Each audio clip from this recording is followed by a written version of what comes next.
Este es uno más. Muy bien. Ustedes han visto múltiples patologías inmunes, como les estaba comentando. Al menos el lupus es una de las más características, una de las que más está fuertemente tipificada. Se conoce bastante sobre el lupus. Pero en realidad, como pueden ver ustedes, existe todo un conjunto grande de enfermedades relacionadas con la autoinmunidad. Dentro de ellas, de forma más específica, pueden ser, o mejor dicho, tenemos a la anemia hemolítica autoinmune, la trombocitopenia autoinmune. También podemos tener neutropenia inmune, sino que es muchísimo menos frecuente que estas patologías. Y cualquiera de las tres citopenias inmunes que tenemos, que conocemos, pueden ser primarias, o sea, se generaron de la nada, se generaron por la disregulación inmune que vamos a ver a continuación, o puede ser secundaria a cualquiera de las otras enfermedades inmunes, dentro de las que resalta sobre todo ese lupus. Muy bien. Entonces, empecemos con anemia. Anemia ya ustedes la conocen. En anemia disminuye la hemoglobina. Una vez que cae la hemoglobina, disminuye la oxigenación y lo primero que nosotros vamos a tener es sensación de falta de aire, cansancio, sueño, fatiga, que nos dormimos en múltiples lugares, que nos falta energía, que no nos podemos concentrar. Todo ello por la menor oxigenación, que puede ser no solamente en los tejidos periféricos, que es el primer lugar donde se nota, por eso hay palidez, sino también en los tejidos centrales, ¿ya? Y cuando es muy severa, recuerden que incluso puede afectar el cerebro y nos podemos desmayar, o sea, nos puede dar síncope. Esa es la anemia. Cuando llega una persona con anemia, o sea, cuando ustedes ven al paciente ingresando, lo primero que van a notar que es, lo más evidente es que está pálido. Y dentro de todo ese contexto, tenemos que echar a buscar todas las posibles causas para que se haya presentado esa palidez. Y eso es un poco, les estaba comentando lo que habíamos visto el año pasado. ¿Qué es lo que está fallando? Está fallando algo en la producción de los eritrocitos, está fallando algo en la destrucción periférica de esos eritrocitos, o es que no se están produciendo porque simplemente no tengo médula ósea, o no se están produciendo porque no tengo sustratos suficientes como hierro, que es la anemia más frecuente a nivel mundial, o me falta B12, o sea, lo que sea que me falta. Entonces, la causa es lo fundamental que nosotros tenemos que tener. Por lo tanto, anemia no va a ser un diagnóstico. Anemia solo es un síndrome, solo es un síntoma más. La anemia va a tener sus apellidos respectivos, por ejemplo, podría ser anemia por falta de hierro, porque secundaria que, por ejemplo, de repente es un paciente que no se alimenta bien, un paciente desnutrido, o de repente pierde sangre. Y así cada una de las anemias va a tener su causa. Entonces, ¿cuál es el estudio fundamental que yo voy a tener de forma inicial para diagnosticar la anemia? Y eso también lo hemos revisado el año pasado. Arrancamos con el hemograma, o sea, un recuento completo. ¿Por qué? Porque ahí va a venir, ¿qué cosa? La hemoglobina, ¿qué más? Las constantes corpusculares, y va a venir las plaquetas y los leucos, que si bien es cierto no son parte del, o sea, pareciera que no forman parte de evaluar una anemia, pero si yo tengo hemoglobina baja, leucocitos y plaquetas normales, ¿qué me está diciendo ese hemograma? Que la alteración tengo que restringirla solo a causas de anemia aislada. ¿Podría ser la médula ósea que está comprometida en ese caso? No, porque si no estuvieran normales los leucocitos y las plaquetas. Por lo tanto, cuando yo pido hemograma, es uno, para caracterizar la hemoglobina, o sea, para decir si tengo anemia; dos, para ver la morfología, o sea, para ver las constantes corpusculares; y tres, para que me diga si es que el resto de la sangre se está produciendo o no. Porque si se está produciendo, automáticamente mi cerebro, ¿qué va a hacer? Va a eliminar todas esas causas que tengan que ver con la médula ósea. ¿De acuerdo? Muy bien. Entonces, eso es lo primero, ¿no? Hemograma completo. Segundo, reticulocitos. ¿Por qué? Recuerden ustedes, teníamos dos formas de caracterizar a la anemia. La primera era si es que la médula ósea es capaz de responder o no con reticulocitos altos. Y esa era la forma más fácil, porque si respondía, al toque se restringía a una anemia regenerativa. Pero si no, ya tenía yo que pasar a la clasificación por constantes corpusculares. Entonces, y finalmente la lámina periférica, que dependiendo de la enfermedad me va a ser muy útil. Por ejemplo, Hay enfermedades que son, que son patognomónicas en lámina periférica, como cual vimos una el año pasado, como anemia falciforme. El solo hallazgo de células falciformes en la sangre periférica ya prácticamente es diagnóstica. De ahí obviamente tenemos que verificar, hacer pruebas extras, etcétera, etcétera, etcétera, para hacer ya otro tipo de diagnóstico más fino, pero su sola presencia casi nos da el diagnóstico. ¿Ya? Entonces, y así hay varias cosas que ahorita también vamos a ver. Entonces, tengo mi estudio básico, hemograma, reticulocitos y lámina periférica. Eso es lo básico para todo lo que vamos a hacer a continuación. Entonces, una vez que tengo reticulocitos, ¿qué es lo que sigue? Lo que les comenté hace un momento, analizar la respuesta reticulocitaria. Si es que la respuesta reticulocitaria es mala, o sea, si es que mi médula ósea no es capaz de responder a la anemia, ¿y cómo respondemos a la anemia? Subiendo los reticulocitos. ¿Y para qué subimos los reticulocitos? Para tratar de que ya no tengamos anemia. Entonces, ese es el objetivo de la médula ósea, fabricar retics para que yo ya no tenga anemia. Entonces, si yo no tengo esa capacidad de respuesta, significa que hay algún problema en mi fabricación de la sangre. Pero no necesariamente tiene que ser un problema de la médula. Puede ser que no tenga, ¿qué cosa? Puede ser que no tenga adecuados niveles de vitaminas, como estamos. Vamos a apoyarnos con esto. Puede ser que no tenga adecuados niveles de vitamina o puede ser que no tenga adecuado nivel de eritropoyetina. Entonces, si no responde adecuadamente mi médula, tengo que ver si es que el problema es la médula, ¿ya? O si es que el problema es algo más que le afecta a la médula, como falta de EPO o falta de sustratos. Sea cual sea la cosa, cuando yo me encuentro con este escenario de anemia hipoproliferativa, tengo que pasar al siguiente paso, que es caracterizar por constantes corpusculares. Muy bien, pero si sí tengo una buena respuesta, ¿qué es lo que va a pasar? Ahí sí voy a pensar en los dos escenarios más importantes. Uno, tengo una pérdida aguda de sangre, y cuando digo aguda es una hemorragia activa, no una pérdida crónica como en la menstruación, por ejemplo, porque ahí lo que voy a tener es una anemia por falta de hierro. Pero en cambio, una pérdida aguda sí me va a generar una respuesta de reticulosidad rápida. Entonces, ¿tengo una pérdida aguda o tengo una anemia hemolítica? ¿Cuál es la forma de diferenciarlo al ojo? Obviamente la hemorragia viene con el antecedente claro, y la hemolítica, ¿qué es lo que hace? Aparte de pálido, ¿qué es lo que tiene? Tengo ictericia, o sea, me pongo amarillo. Entonces, también es relativamente sencillo, cuando el cuadro es muy marcado, poder apreciar eso. Pero hay pacientes y pacientes, a algunos no se les nota mucho la ictericia, sobre todo mientras más moreno sea el paciente, es más difícil de ver esa coloración. ¿Ya? Entonces, y algunos que no embolizan tanto. Yo tengo que tener más de 3 miligramos de bilirrubina indirecta en plasma para que se empiece a notar. Y más de 5 para que se empiece a notar en mis conjuntivas. Claramente, y más de 5 para que se empiece a notar bien en mi piel. Entonces, no es que un nivel de 1 de bilirrubina o 2 de bilirrubina, que ya es patológico, va a hacer que se note. Tengo que tener niveles altos para que yo realmente me vea de ese color. Entonces, si tengo una respuesta alta, estaré ante una anemia hemolítica o por sangrado probablemente. Y ahí vienen todas las causas. Bueno, y ahí está nuestro diagnóstico diferencial, que va a incluir nuestro tema de hoy, anemia hemolítica autoinmune. Entonces, vean ustedes, cuando yo solo me quedo con anemia, tengo todo este panorama grandote. Cuando ya voy restringiendo, dependiendo de mis pruebas y dependiendo de mis características clínicas, que esas sí las ampliamos el otro año, pero en este caso, dependiendo de mis pruebas, yo voy a poder irme hacia allá o poder irme hacia acá, ¿ya? Y para poder yo caracterizar esto, tampoco es que me voy a ir de frente ahí. Esto solamente es para que lo vean, chicos, no lo vamos a revisar en detalle porque esto sí lo vemos el otro año, que es una vez que me sale hiporregenerativo, yo tengo que pasar a la clasificación morfológica, o sea, ver si es normo, si es micro o si es macro. Y nuestra anemia hemolítica, vean ustedes, está acá.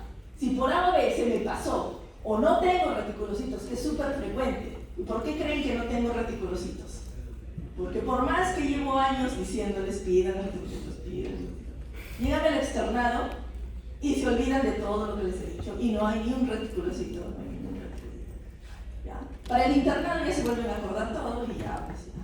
Nuevamente volvemos a tener reticulocitos. Pero se termina olvidando muchas veces el equipo de piso de pedirme esto de acá, por lo tanto a veces de frente tenemos que, o por A o B no hay reactivo para reticulocitos en el hospital, entonces tenemos que irnos de frente a esta clasificación. Y en la clasificación morfológica, vean ustedes, la normocítica me va a pedir también reticulocitos, pero nosotros, al no tener, ¿qué es lo que hacemos? Nos pasamos de frente acá. ¿Y quién es el que nos ayuda acá?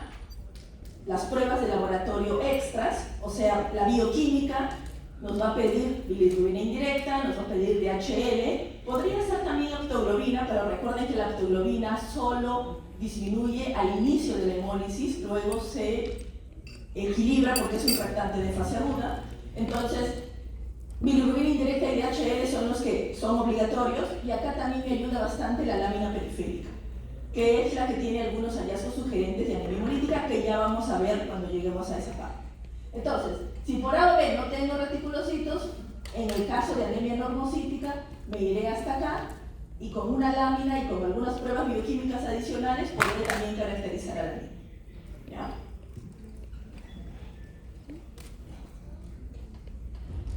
Este de acá es del ambos, es así una súper cosa gigante, no la vamos a revisar tampoco, no se preocupen. Pero trata sobre todo de la caracterización de la hemólisis. O sea, vean ustedes, yo ya estoy en anemia regenerativa, ¿no? Habíamos dicho reticulocitos altos, anemia regenerativa, y ahí toca caracterizar para poder llegar a anemia hemolítica. Este plan lo vamos a hacer todo el otro año, porque a partir de ahí viene una caracterización grande de la hemólisis. Estoy ante una hemólisis estructural, o sea, el glóbulo rojo está defectuoso como la anemia falciforme. Estoy ante una hemólisis inmune, o sea, hay destrucción por anticuerpos a nivel periférico, o estoy ante una hemólisis porque tengo microangiopatía, o sea, porque las paredes del vaso sanguíneo me destruyen a los glóbulos rojos. Esas son las tres principales causas, pero esa caracterización ya la vamos a hacer posteriormente, pero recuerden a ustedes, una vez que yo digo el paciente tiene hemólisis, hay muchas causas de hemólisis atrás. Una de ellas es o estructural, porque el glóbulo rojo no está bien, inmune, que son las que tenemos hoy día, o microangiopática por los vasos sanguíneos defectuosos. ¿Ya? Entonces, esto lo guardamos para el otro año. Y ya vamos con la anemia hemolítica autoinmune. Ahora sí, ¿qué es la anemia hemolítica autoinmune? Es un conjunto de trastornos, no es una sola enfermedad. O sea, encima de que nos costó trabajo de llegar hasta acá, todavía tenemos que seguir haciendo más plan diagnóstico cuando estemos a este nivel. Entonces, va a haber hemólisis, ya sea extravascular o intravascular, y eso va a depender de la fisiopatología del trastorno. La anemia hemolítica autoinmune está constituida por un conjunto de enfermedades que, digamos, que tienen en común que hay destrucción mediada por anticuerpos o por complemento. En el caso de la anemia hemolítica por anticuerpos calientes, es de lejos la más frecuente y está mediada por IgG. Recuerden solamente ese concepto antes de pasar a lo que sigue. La anemia por la enfermedad por crioglutaminas o por aglutaminas frías está mediada sobre todo por IgM, es menos frecuente que la otra, ¿no? Y enfermedades muchísimo más raras tenemos a la mixta, o sea que tiene tanto de la fría como la de la caliente, y la hemoglobinuria paroxística al frío, ¿ya? Que también es una variedad más rara. Así que principalmente nos vamos a centrar en las dos más frecuentes. Muy bien, bueno. No hay una sola causa definida ¿qué es lo que determina que el organismo, estando sano, un día diga voy a empezar a destruir mis glóbulos rojos? Porque prácticamente eso es lo que ocurre en este tipo de enfermedades. No hay una sola respuesta a esa pregunta. Hay un conjunto de trastornos que vamos a ver que pueden ser los responsables, pero también hay algunas patologías que se consideran desencadenantes y algunas patologías que claramente funcionan sí como un desencadenante, ¿ya? Algunas que sugieren y otras que son. En el caso de la anemia hemolítica por anticuerpos calientes, ¿cuáles son de lejos las más frecuentes que vamos a ver como causa secundaria? Las autoinmunes, tipo lupus, ¿ya? Las linfoproliferativas, tipo los linfomas o la leucemia linfática crónica. Entonces, autoinmunes, enfermedades hematológicas neoplásicas, los virus, y esas tres. Entonces, nuevamente, yo tengo destrucción autoinmune periférica por anticuerpos calientes. ¿Cuáles pueden ser las causas? La primera causa puede ser idiopática, o sea, tengo una, no tan idiopática, pero primaria, tengo una desregulación inmune que genera que yo destruya mis propios glóbulos rojos. Ese mecanismo es el que vamos a ver a continuación. ¿Ya? Entonces, eso es una causa. Pero también puede ser secundaria, o sea, hay otras enfermedades que son las responsables de generar eso. Entonces, en ese contexto, ¿a quién tenemos como más frecuentes? Las autoinmunes, lupus a la cabeza, las virales, hepatitis C, HIV, Helicobacter pylori, Epstein-Barr virus, citomegalovirus, y finalmente a las enfermedades proliferativas hematológicas, tipo linfomas y leucemia linfocítica crónica. Entonces, todas esas patologías pueden, de forma secundaria, generar anemia hemolítica.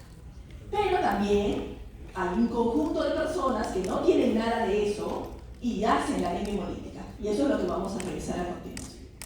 Entonces, ¿qué es lo que ocurre en ese contexto? Voy a tener una serie de factores predisponentes, ¿no?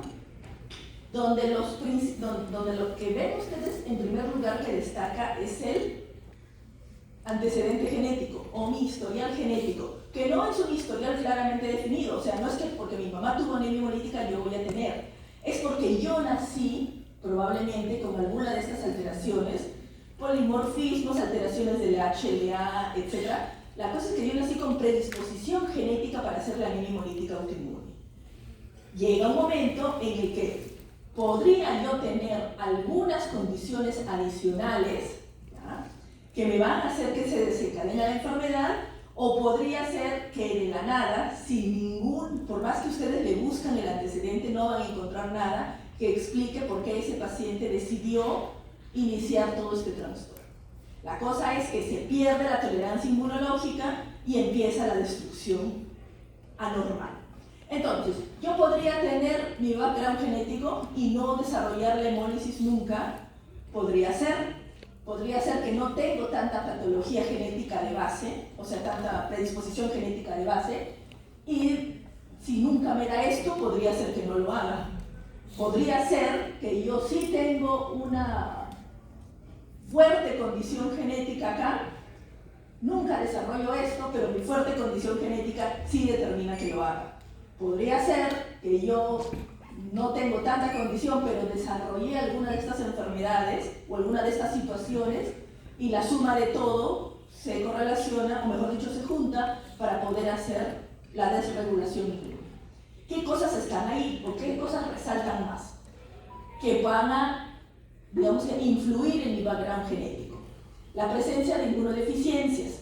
¿Por qué? Porque las inmunodeficiencias de por sí están ligadas a las alteraciones en la tolerancia inmunológica. ¿Qué más? Las infecciones que les acabo de decir, HIV, hepatitis C, Helicobacter, Epstein-Barr y citomegalo, que son las más frecuentes, pueden semejar sus antígenos a los de los eritrocitos y de forma anómala empezar a perderse la tolerancia inmunológica y empezar a destruir a estos eritrocitos pensando que son los virus que estamos nosotros diciendo. Neoplasias. ¿Cuáles son las neoplasias más frecuentes? Nuevamente, aquellas que tienen linfoproliferación, o sea, leucemia linfática crónica, donde hay una gran expansión de linfocitos, o linfoma no Hodgkin, donde también hay alteración de las estructuras ganglionares, se pierde también todo el mecanismo de tolerancia inmunológica. Drogas. Hay un conjunto de drogas cuyos epítopes también pueden semejar los de los eritrocitos, y esos ser desencadenantes para que esto se desencadene. ¿Cuáles son las drogas? Me parece que hay otra diapositiva después, pero las más frecuentes son los antibióticos y los antiepilépticos. ¿Qué más? Y finalmente tratamientos hematológicos como los trasplantes. Los trasplantes generan una quimera en la médula ósea, o sea, yo pierdo mis, digamos que, componentes medulares para tener otra médula ósea que no es la mía. Y deben vivir ambos entornos dentro de mi médula ósea. Para que yo logre aceptar a una médula ósea extraña, entre comillas, ¿qué es lo que tengo que hacer? Tomar inmunosupresores. O sea, encima de que tengo que buscar una supercompatibilidad del trasplante, tengo que tomar inmunosupresores. Eso de ahí también me predispone a esto de acá. Entonces, tengo las causas. ¿Qué es lo que va a ocurrir después? Voy a tener una pérdida de la tolerancia inmune. Entonces, se van a tornar reactivos mis linfocitos, ¿y qué es lo que van a generar? Que empiecen a producirse, o mejor dicho, que empiecen a activarse linfocitos B y a secretar grandes cantidades de anticuerpos. Esos de ahí son los responsables de la enfermedad. ¿Hay citoquinas que los acompañan? Sí, hay un conjunto de citoquinas que van a potenciar la autoinmunidad humoral, celular y la distribución de los términos. Sea lo que sea que ocurra, ¿ya? Vamos a tener, sea lo que sea que ocurra acá, vamos a tener los eventos finales de acá. ¿Y cuáles van a ser los mecanismos que van a tener directamente como que relevancia en esta enfermedad? Vamos a tener el mimetismo molecular a partir de los antígenos que se pudieron generar acá y que van a ser responsables de que yo active mis células. Van a aparecer clonas patológicas, va a haber una proliferación policlonal de los linfocitos B. Entonces, al tener una gran proliferación de estas clonas, voy a tener múltiples IgGs, por ejemplo, si es el caso, de múltiples células iguales que todas van a participar en el mismo mecanismo. Voy a tener la activación policlonal de células B, como estábamos comentando, la generación de neoantígenos y la desregulación inmune. Y a partir de ahí, ¿qué es lo que voy a tener? Una vez que se produjeron los mecanismos, una vez que se perdió la tolerancia inmune, ¿qué es lo que tengo?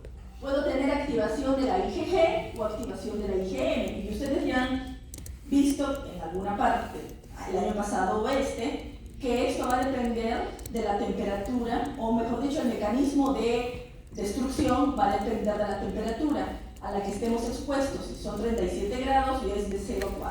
Entonces, si estoy ante lo que es el caliente, IgG, recuerden que el IgG va a fijarse al eritrocito.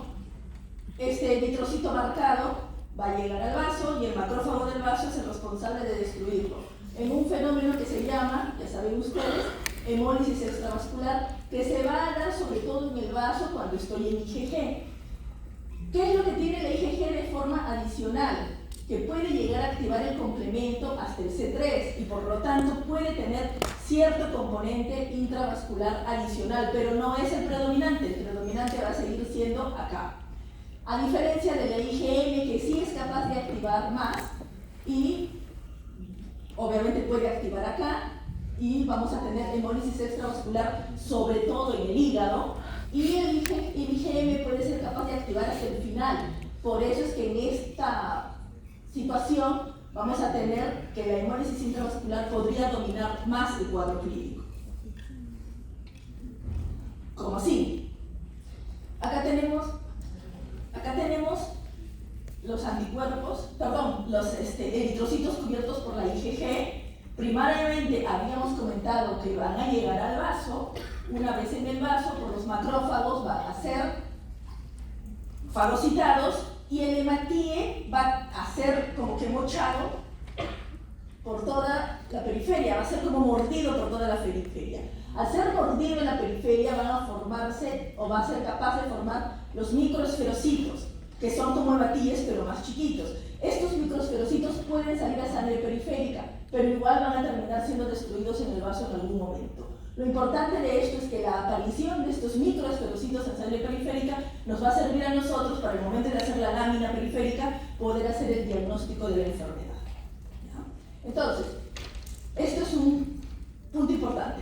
Destrucción mediada por IgG a nivel de macrófagos del vaso, que progresivamente me van a ir mordiendo hematíes hasta terminar de destruirlos completamente. ¿Ya? Y finalmente, como les había comentado, la IgG es capaz de activar al complemento, pero solo hasta el C3, y esa activación es la que va a determinar que los macrófagos del hígado sean los encargados de fagocitar a estas células marcadas con C3b, y por eso vamos a tener 2 lugares de hemólisis extravascular. ¿Cuál es el problema? ¿O por qué hacemos relevancia en esto? ¿Por qué importa que haya más de 2 lugares? Porque uno de los tratamientos para anemia hemolítica, ¿cuál es? Sacar el vaso. Si yo saco el vaso, ¿puedo garantizarle que no va a hemolizar? No, porque tengo todavía hemólisis hepática. ¿Puedo sacar el hígado? No. Así que no hay forma yo de manejar eso de ahí. Para que yo llegue a sacar el vaso, que no es un evento común, ¿qué tiene que haber pasado? Probablemente tiene que haber fracasado a todos aquellos fármacos que son encargados de bajar esta inmunidad, que lo vamos a ver al final. Entonces, todos los fármacos encargados de alterar, digamos que de modificar estas rutas, no van a funcionar. Estamos hablando de anemias hemolíticas graves.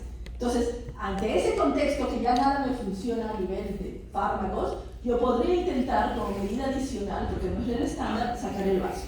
Pero recuerden, igual voy a tener este componente de acá. Entonces, ahí estaban las calientes, ¿ya? No se olviden. ¿Qué es lo que tiene de bueno la caliente? Que responde muy bien al corticoide. Entonces, pero no responden todos, más o menos 70-80% responden muy bien, el resto no responden y queda refractario.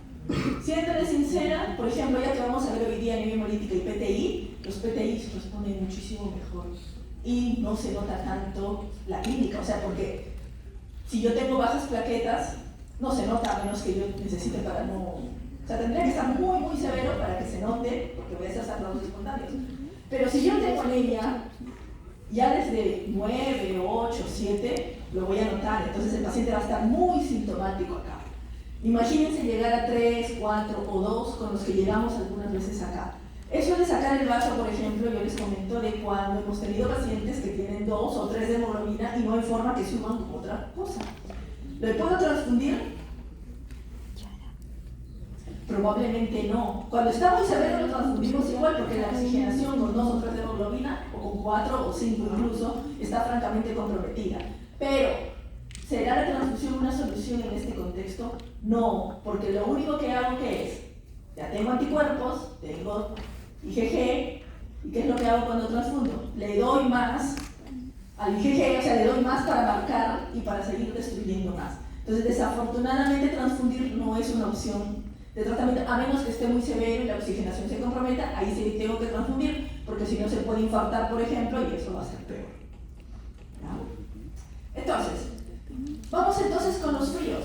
¿Qué es lo que pasa con ellos? Recuerden, anticuerpo frío o enfermedad por aglutininas frías va a ir de 0 a 4 grados centígrados.